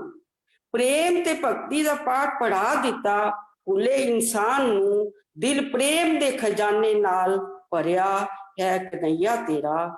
ਦਿਲ ਪ੍ਰੇਮ ਦੇ ਖਜ਼ਾਨੇ ਨਾਲ ਭਰਿਆ ਏ ਕਨਈਆ ਤੇਰਾ। ਦੁਨੀਆ ਦੇ ਦਿਲ ਵਿੱਚ ਪਿਆਰ ਸੀ ਹੈ ਕਨਈਆ ਤੇਰਾ। ਚਮਕ ਸੂਰਜ ਦੀ ਸੀ ਫਿੱਕੀ ਜਿਸ ਚਮਕ ਆਗੇ। ਚਮਕ ਸੂਰਜ ਦੀ ਵੀ ਹੈ ਫਿੱਕੀ ਜਿਸ ਚਮਕ ਆਗੇ। ਦਿਲ ਦੇ ਖਾਨੇ ਵਿੱਚ ਇੱਕ ਜਲਵਾ ਐ ਕਨਈਆ ਤੇਰਾ। ਦਿਲ ਦੇ ਖਾਨੇ ਵਿੱਚ ਇੱਕ ਜਲਵਾ ਐ ਕਨਈਆ ਤੇਰਾ। ਦਿਲ ਦੇ ਵਿੱਚ ਪਿਆਰ ਸੀ ਐ ਕਨਈਆ ਤੇਰਾ। एहसान दे बोझ नाल गर्दन झुकी है संसार दी। एहसान दे बोझ नाल गर्दन झुकी है संसार दी। हद नहीं कम्मा दा कम बे इंतहा ए कन्हैया तेरा। हद नहीं कम्मा दी कम बे इंतहा ए कन्हैया तेरा। दुनिया दे दिल विच प्यार सी ए कन्हैया तेरा। दुनिया दे दिल विच प्यार सी ए कन्हैया तेरा। संसार दे पन्नियां ते लिखिया हजारां खूबियां तेरियां। संसार दे पन्नियां ते लिखिया हजारां खूबियां तेरियां। हर दिल विच बनिया एक नक्शा ए कन्हैया तेरा। हर दिल विच बनिया एक नक्शा ए कन्हैया तेरा। दुनिया ते दिल विच प्यार सी ए कन्हैया तेरा। शांति दिल दी क्यों ना मिले हर उस आदमी ने। शांति दिल दी क्यों ना मिले हर उस आदमी नूं। जे कल्पना विच होवे सुंदर चेहरा कन्हैया तेरा। जे कल्पना विच होवे सुंदर चेहरा कन्हैया तेरा। दुनिया दे दिल विच प्यार सी है कन्हैया तेरा। वो क्यों ना हर जबान ते चर्चा ए कन्हैया तेरा। ए कन्हैया तेरा ए कन्हैया तेरा। धन्यवाद। बहुत बहुत धन्यवाद माता जी। रजनी गोयल जी, राशि यादव जी, बोल रही हूँ। हाँ जी मैं बोल रही हूँ। लाड़ी जी, एक भजन। मैं बोल रही हूँ जी। स्वागत है। हाँ जी मैं श्री कृष्ण के विषय में बोल रही हूँ कि भाई उनके कैसे लोगों ने उनके बारे में जो प्रचलित कर रखा है वो सब झूठ है वास्तव में कृष्ण क्या थे। धर्म दर्शन संस्कृति की वो अमर जागीर था। कृष्ण भारत वर्ष की जागी हुई तकदीर था। दौड़ नंगे पग सुदामा से मिला दिल खोल कर। देश के वातावरण में प्रेम की जंजीर था। धर्म दर्शन संस्कृति की वो अमर जागीर था। देवता योगी यति और क्या क्या मैं कहूँ। लोग माने या न माने कर्म की तस्वीर था। धर्म दर्शन संस्कृति की वो अमर जागीर था। कंस जैसे पापियों को दंड देने के लिए सत्य कहती हूँ कन्हैया न्याय की शमशीर था। धर्म दर्शन संस्कृति की वो अमर जागीर था। गोपियों के वस्त्र माखन थे चुराए झूठ है। वस्तुता में चक्रधारी द्रौपदी का चीर था। धर्म दर्शन संस्कृति की वो अमर जागीर था। दूरदर्शी था वो इतना शब्द भी असमर्थ थे। हार जाने के क्षणों में जीत की तदबीर था। धर्म दर्शन संस्कृति की वो अमर जागीर था। रुक्मणी संग वर्ष 12 तक रहा ब्रह्मचर्य में।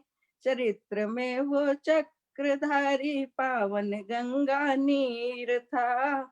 धर्म दर्शन संस्कृति की वो अमर जागीर था। धर्म की खातिर जिया वो धर्म की खातिर मरा। धर्म का था वो मसीहा धर्म की तस्वीर था। धर्म दर्शन संस्कृति की वो अमर जागीर था। कृष्ण भारत वर्ष की जागी हुई तकदीर था। कृष्ण भारत वर्ष की जागी हुई बहुत तकदीर सुंदर, था। बहुत बहुत नमस्ते जी, धन्यवाद। नमस्ते जी अनिल जी, बहुत बहुत बहुत नमस्ते। धन्यवाद रजनी गोयल जी। समय तो होने जा रहा है। राजेश मेहदरता जी 2 मिनट, मेहदर भाई जी और प्रवीण जी शांति पाठ। यदि विशेष इच्छा हो, तैयारी हो तो एक भजन और करा सकते हैं। अशोक उगलानी जी हैं, राजश्री जी हैं, कविता जी हैं, ईश्वर देवी जी परसों सही सुबह आपका हो गया, 6:30 बज गया ना। अशोक जी बोलना चाहेंगे गुलानी जी? अनिल जी राज। चलो आ जाओ जी, लास्ट भजन। हाँ, मैं पूरा नहीं बोलूंगी, कोशिश करूंगी छोटा। कोई बात नहीं, स्वागत है। कृष्ण को कलंक ना लगाना कभी, कृष्ण को कलंक ना लगाना कभी, खुद हो चोर शोर ना, खुद हो चोर शोर ना मचाना कभी, कृष्ण को कलंक ना लगाना कभी। कहते कन्हैया करे माखन की चोरी, कहते कन्हैया करे माखन की चोरी, चोरी चोरी गोपियों से करे बरजोरी, चोरी चोरी गोपियों से करे बरजोरी, उन्हें राधा रमण ना, उन्हें राधा रमण ना बताना कभी, कृष्ण को कलंक ना लगाना कभी। ब्रह्मचार्याप्त पुरुष योगी था भारी, ब्रह्मचार्याप्त पुरुष योगी था भारी, लोकहितकारी धर्म का पुजारी, लोकहितकारी धर्म का पुजारी, सुनो उनको व्यभिचारी ना बताना कभी, कृष्ण को कलंक ना लगाना कभी। पांडवों का शांति दूत बन करके जाना, पांडवों का शांति दूत बन करके जाना, कौरवों को युद्ध से चाहा बचाना, कौरवों को युद्ध से चाहा बचाना, ये समझे न मूर्ख जमाना कभी, कृष्ण को कलंक न लगाना कभी। करूँगा न भोजन दुर्योधन तुम्हारा, करूँगा न भोजन दुर्योधन तुम्हारा, आदर प्रेम विदुर का भोग स्वीकारा, आदर प्रेम विदुर का भोग स्वीकारा, यूं अनादर से कृष्ण को ना बुलाना कभी, कृष्ण को कलंक ना लगाना कभी। भागवत ने कृष्ण की करी बदनामी, भागवत में कृष्ण की करी बदनामी, महाभारत कहती महापुरुष योग्य जानी, महाभारत कहती महापुरुष योग्य जानी, तू भागवत न सुने ना, तू भागवत न सुने ना सुनाना कभी, कृष्ण को कलंक ना लगाना कभी, कृष्ण को कलंक ना लगाना कभी। बहुत सुंदर, संदेश राशि जी द्वारा कविता के माध्यम से बहुत बहुत साधुवाद। अब मैं आज के अध्यक्ष ब्रजेश बेद्रिता जी से प्रार्थना करूंगा अपना आशीर्वाद। 2 शब्द भाई जी प्रवीण जी द्वारा शांति पाठ। परसों 29 तारीख शाम 5 बजे फिर मिलेंगे एक नए विषय के साथ। और 27 है 31 को तो फिर महफिल जमेगी। आज की शाम मुकेश रफी किशोर के नाम। 31 दिसंबर इस साल का अंतिम दिन जो कोरोना काल में जीवित रहा वो भाग्यशाली है। आओ 31 को शाम 5 बजे खुशी का उत्सव मनाएं 5 से 7 बजे तक। पहले 29 को मिलते हैं। इस समय 3200 लोग फेसबुक पे आपको देख रहे हैं, 50-60 लोग इधर हैं, तो 3000 लोगों का कार्यक्रम चल रहा है। ये बहुत बड़ी उपलब्धि है। आइए प्रधान जी स्वागत है। अनिल जी एक भजन बोलना चाहती थी। अनिल जी एक भजन नहीं बोल सकते थे? देखो अच्छा, ऐसे तो सभी सवेरे भी हो गया 2 घंटे। नहीं कृष्ण जी का था, कृष्ण जी का परसों बोलवा लेंगे ना। ठीक है हाँ अब ठीक है जी। अब प्रधान जी केएल साइकिल की 2-4 लाइनें सुना दो पुरानी पीढ़ी की हो।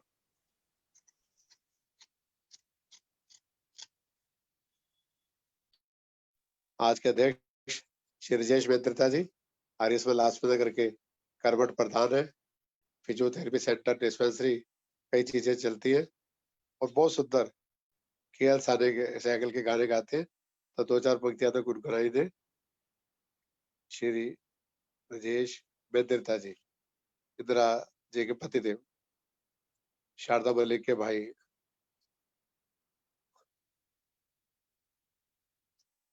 माइक ऑन नहीं हुआ आपका, माइक ऑन कर दीजिए। प्रधान जी माइक ऑन कर लो। अब हो गया। स्वागत प्रधान जी, बहुत हाँ बहुत जी, स्वागत। धन्यवाद अनिल जी।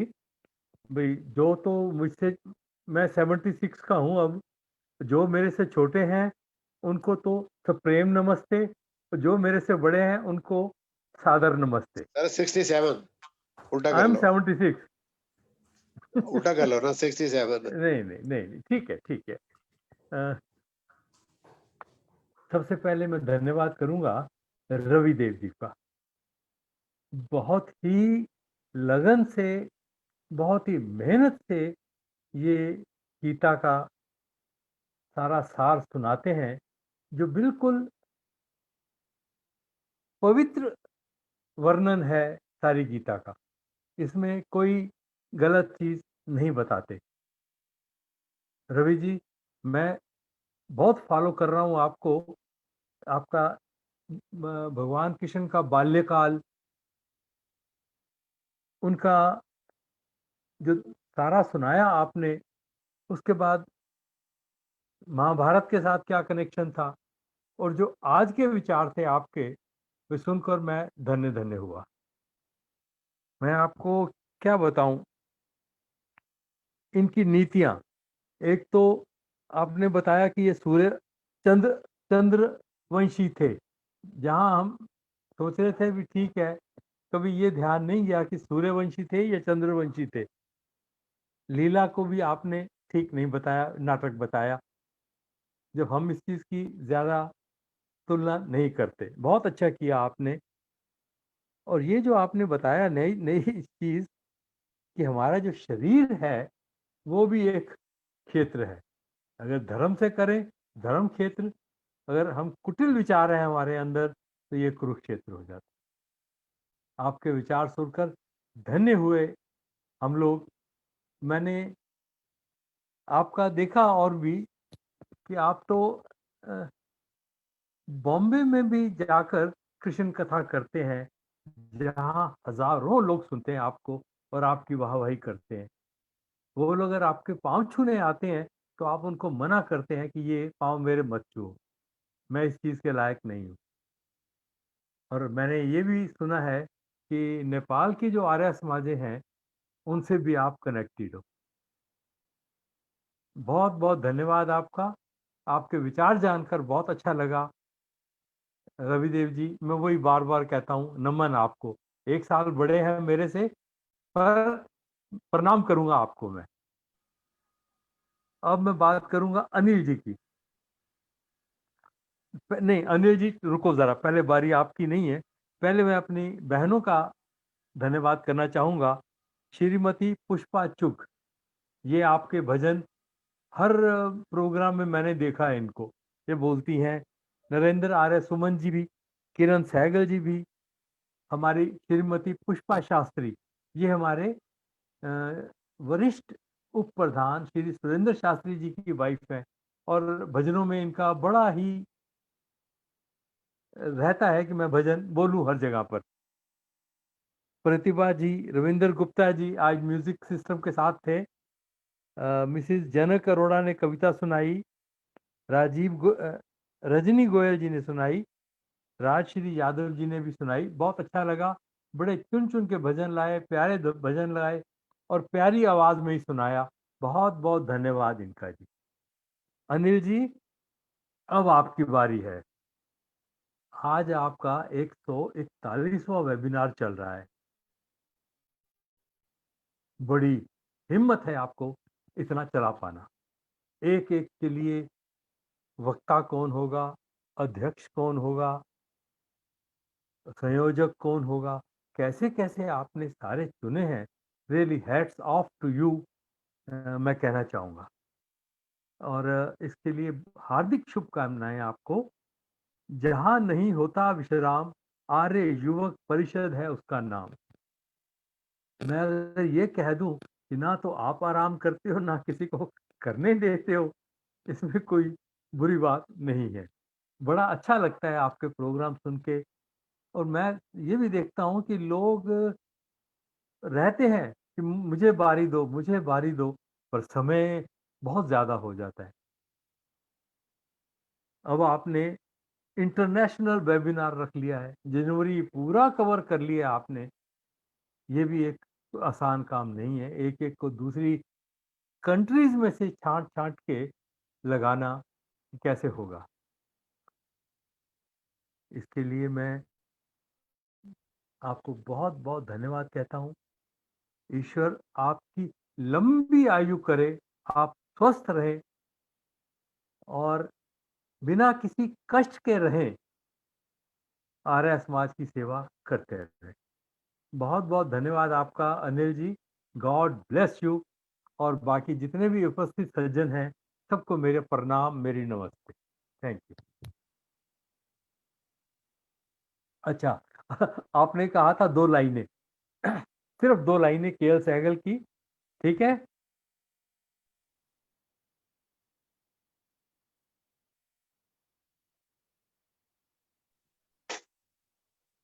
हाँ जी, अनिल जी बोलूं?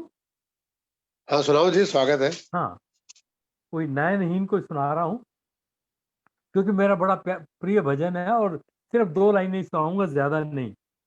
नैनहीन को राह दिखा प्रभु, पग पग ठोकर खाऊं मैं।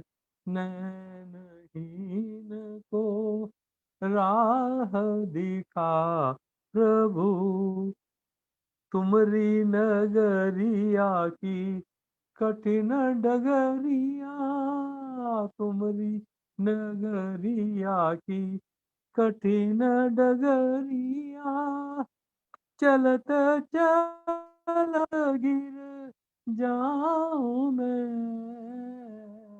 नैनहीन को राह दिखा प्रभु, चाहूं और मेरे छाया अंधेरा, भूल ना जाऊं द्वार तेरा। चाहूं और तेरे छाया अंधेरा, भूल ना जाऊं द्वार तेरा। एक बार प्रभु हाथ पकड़ लो, एक बार प्रभु हाथ पकड़ लो, एक बार प्रभु हाथ पकड़ लो, मन का दीप जलाऊं मैं। नैनहीन को राह दिखा प्रभु, पग पग ठोकर खाऊं मैं नैनहीन को। धन्यवाद जी, धन्यवाद। बहुत बहुत अनिल धन्यवाद जी। बैदीर्ता जी। मुझे लगता है रविदेव गुप्ता जी भी अभ्यास कर रहे थे। अगली बार रविदेव जी भजन सुनाएंगे, आप और वचन Good. देंगे। बहुत बहुत सुंदर, अच्छे, बहुत सुंदर। बहुत सुंदर। अब मैं महेंद्र भाई जी से प्रार्थना करूंगा 2 शब्द प्रवीण जी द्वारा शांति पाठ। 29 तारीख 5 बजे फिर मिलेंगे इसी लिंक पर नए विषय के साथ। आदरणीय भाई जी। सौरभ जी है भाई जी, चले गए, आवाज नहीं आ रही भाई जी की। चलो प्रवीण जी गाजियाबाद। भाई जी प्रवीण जी शांति पाठ कराइए। प्रवीण जी भी है कि नहीं?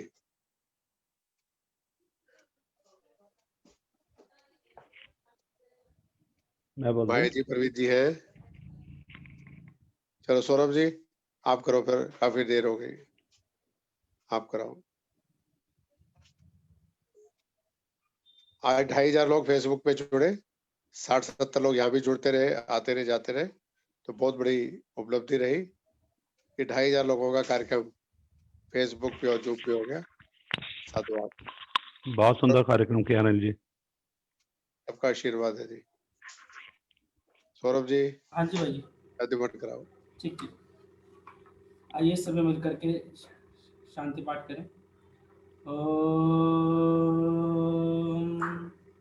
ओम जौ शांति अंतरिक्षम शांति पृथ्वी शांतिरापः शांतिरोषधयः शांतिः वनस्पतयः शांतिर्विश्वे देवा शांति ब्रह्म शांति सर्वं शांति शांतिरेव शांति सामा शांतिरेधि। ओम शांति शांति शांति। ओम जो बोले सो अब है। वैदिक धर्म की जय। बोल जगत गुरु महर्षि दयानंद की जय। जय हो। योगेश्वर श्री कृष्ण जी महाराज की जय। जय हो। मर्यादा पुरुषोत्तम